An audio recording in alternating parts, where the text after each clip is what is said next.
So it's got this other mode here, circle mode. I don't know what that does. Oh, look at that. Hello drone racers. Today we're going to be taking a look at the LiDiRC Racing Octopus.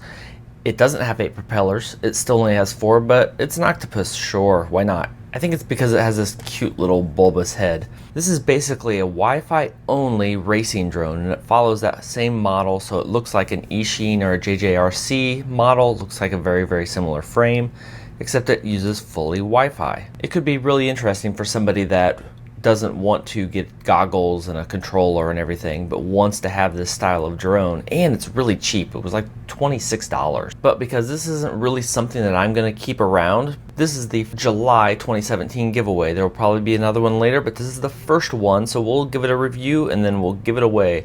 There's a link down below in the description or in the comments on how to apply and gain entries. There's a whole bunch of different ways to gain entries. So when you side the box, you get the drone, and this does look exactly like an Eachine frame. I don't know who makes these frames for everybody, but they are all exactly the same. So if you have an Eachine E10, all the parts for that will probably fit. All the blades will fit for this. All the motors, I think, will fit for this. Those aren't smaller, are they? Yeah, I think those will fit. Those look like they're exactly the same. So I think any upgrades you've got that you want to do for any of these tiny whoop size models, this will work just fine. This is where they call it an octopus because it is kind of cute. I do kind of like that. It comes with what they call a 200 milliamp 1S battery. It is even just a little smaller though than the Eachine 150s, so that's kind of interesting. Maybe it's a hair thicker, just a little bit. But if you have extra batteries for these, or I can leave a link down below where you can get 5 packs of these. You can get lots of batteries. These are 1S batteries and it will connect in. We'll do a little more testing there. Comes with the manual we'll get back to, and then the exact same kit that all of these come with that have the single 1S charger and an extra set of propellers. I do like the 2 color schemes, the red and the black. I think that's slick. The manual shows you where to get the app, and then this app looks very similar to all the others that I've used for these controllers. I think they probably got somebody making all of them. They've just named it the LiDi. I'm going to go with LiDi. L-I-D-I. I'm going to go with LiDi. So this one has takeoff and auto hover and everything you need, and should have FPV view out of the camera. It does also have gravity sensing mode, which I think will be interesting for this. That's where you take your phone and you can actually tilt it different directions to control the quadcopter. Should give an interesting feel and might give you a much better level of control than you would by using the thumbs on the touchscreen. So that'll be interesting. We'll do a how long does it fly hover test, but while that battery's charging, I want to check some of my others and see what will fit. I'm sure the 150 milliamp Eachines will fit without any problem. Yeah, they'll fit right in there, and they have the right connector on, and they will connect in and power up. And there's no smoke, so at least we didn't reverse polarity. I probably should have checked that before I plugged it in. But that's connected there. I don't have the app going yet. So those will fit just fine. What I'm really curious is, will the new 260 milliamp batteries from the E11 fit? I'm sure they will fit in here, but there's no way to get to the plug. It's just a little too small, too tight. You probably could, people could do it. It could be done. I wouldn't recommend it because you end up having to smash the batteries or cut out the side, so it's generally just not worth it to make that happen. You can get these batteries for a 5-pack with a charger for like $15, so that's probably the way to go. That way you get lots and lots of batteries and you never have to stop flying. Oh good, I'm glad it passed QC check. It's been 2 weeks and I finally just figured out how to get this thing to work. I was really worried because this was supposed to be my giveaway for the month, but I couldn't get it to work, and I don't really want to give away something that doesn't work, so I hadn't figured out what I was going to do. But now I figured out how to make it work, and it's pretty sweet. So let's check this out. What you've got to do is stick the battery in here, just like any other micro drone you've got. Plug in the power, and you're good to go. So it's there. Then on your mobile device, so I'm going to use my iPhone here, you choose FPV Wi-Fi, and it will connect and automatically connect. So then here's the trick. The people who make this have 3 different apps. And originally when I looked for LiDi or LiDiRC, I found this red one and it didn't work.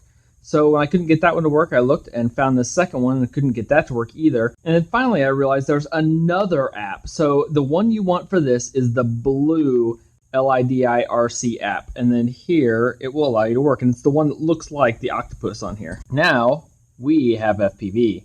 I have the Wi-Fi connection here, it shows me. The home menu takes me back to the home menu. Let's see.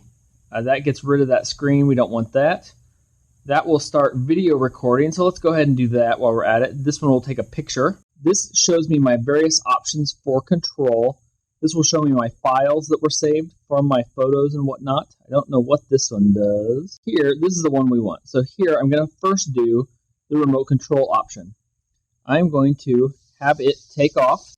That starts the motors. And then these work as a mode 2 controller here right now. Oh, did I wait too long for it? There we go. And it will go in and hover. And I will say it's a pretty smooth flyer. Here I'm in line of sight right now. And then if I look and I go to FPV, there we go. Oops, slow down. So the camera, this is only a 0.3 megapixel camera. It's not great. The biggest, whoa, the color just went crazy. Wi-Fi signal on this is not great. It definitely needs to be line of sight. So what we just learned there is that you definitely need line of sight for the video. So it's pretty typical of your mobile device FPV. Not the best control. But again, remember this thing is $25. Here with a brighter room, it's doing much better. Oh, but the Wi-Fi connection is just not good enough to go very far. So one of the cool things, we'll fly here where we've got a little better color in this room. So that's one of the modes. I kind of like this mode though. This is this down arrow mode, and it centers the control here. And now I have throttle, and I will take off. Now what I do is I tilt the remote, or my phone, the direction I want it to go. I still yaw and throttle from the stick, but then I tilt my phone to go the different directions. So let's see if we can see here. We'll face it so I'm nose in. Line of sight, it works pretty well. So now if I want to go forward, I come back, go to the side. I think it's got a mode to do auto level better than I'm doing here. I think I'm missing one of the options. There we go. If I just keep the stick in the middle, there we go. Now if I lean forward, it goes forward. If I lean back, it goes back and right and left. It doesn't yaw.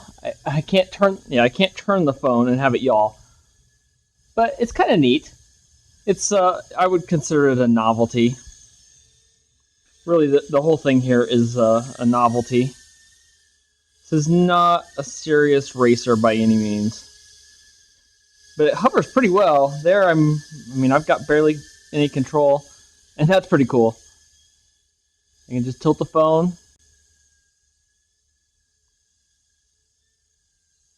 So line of sight, I would say it flies pretty well. FPV, it's the same thing. The Wi-Fi signal just isn't good enough. And this mode, it's not screaming. We are not screaming across the room at all. So we do have, this is the standard mode, flight mode. And then over here, I think what this is the high performance mode. Yeah, so it'll go faster that way. Still not as fast as things like the Eachine racers, though it does have really good altitude hold. It'll move forward and it'll drop a little bit. Watch what it does. It does really good at returning to height.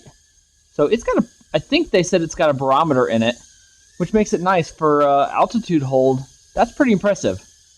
That actually makes FPV a lot easier. I wish I could lock it in there and still use the yaw somehow without potentially messing that up. But that works out really well. And then the video for it works well. So then it's also got here, let's bring it back over here to the center of the room. And I've not touched altitude, and it's pretty well locked in. So it's got this other mode here, circle mode. I don't know what that does. Oh, look at that. So there you go. You want to do a flip, you press this button here. And that's pretty cool. Will it do it forward and backwards? Yep, sure will. Will it do it not on high performance mode? Yep. It does a good job. If you just want something to just do flips with. This might be the easiest acrobatic drone I have seen. So then I want to land it, and I will hit land here, and it'll go down, and it lands. There we go. So it's definitely not an FPV racer. I mean, I'm not going to call it an FPV racer, but it's pretty cool. For $25, it works pretty darn well if you don't want to invest in a real radio or even a toy radio or goggles. You're not going to be doing FPV racing. You're not going to keep up with other people, but it's a pretty cool toy FPV drone. So there it is, the LiDiRC L10 racing drone. It's not a racing drone. I mean, nothing that is purely controlled by your phone is ever going to be a racing drone or to the same level of something that's using an analog transmission and goggles and whatnot. But I'm still shocked by the price of this. I can't believe they make this cheaper than they make the Eachine E10C, which also has a camera built into it, but this actually uses Wi-Fi, and that seems to me like it would be more expensive than an analog transmitter. I don't know why, but it seems like this should cost more than that, not less than that, even though it doesn't come with a controller.